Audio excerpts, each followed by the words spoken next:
Welcome. Today, Ukrainian forces struck a power plant in multiple attacks on Russia's Kursk region, causing some electricity outages, a local governor said. In total, there were about 11 launches. A power plant was hit, Roman Starovoid, the governor of the Kursk region, said on the Telegram messaging app. Because of this, there are partial power outages in the Sudza and Kornivo districts. The districts are part of Russia's Kursk region and sit over Ukraine's northeast border. There was no immediate information on possible injured or casualties, he added. Ukraine has not claimed responsibility and made no immediate comment. Russian authorities in regions bordering Ukraine have repeatedly accused Kyiv of attacking targets such as power lines, fuel and ammunition stores. Nearly 10 months into Russia's full-scale invasion of Ukraine, the allies that have backed Kyiv's war effort are increasingly concerned by the struggle to increase ammunition production as the conflict chews through their stockpiles. At stake is not only the West's ability to continue supplying Ukraine with the weapons it needs, but also allies' capacity to show adversaries such as China that they have an industrial base that can produce sufficient weaponry to mount a credible defense against possible attack.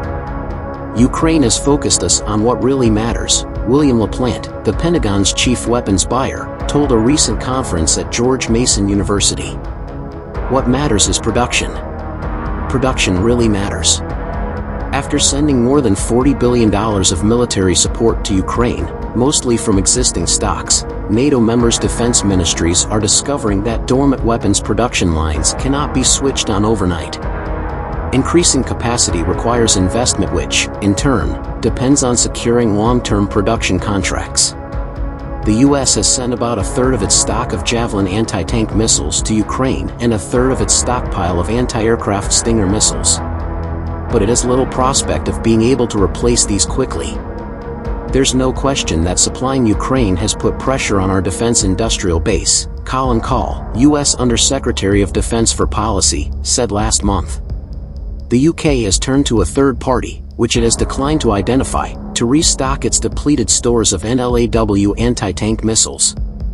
There are some really hard realities that we have been forced to learn, James Heapy, Armed Forces Minister said. Weapons stocks in many European countries are even skimpier. When France sent 6 Caesar self-propelled howitzers to Ukraine in October, it could only do so by diverting a Danish order for the high-tech artillery. There are 2 main reasons Western nations are struggling to source fresh military supplies, said defense officials and corporate executives. The first is structural. Since the end of the Cold War, these countries have reaped a peace dividend by slashing military spending, downsizing defense industries and moving to lean, just-in-time production and low inventories of equipment such as munitions.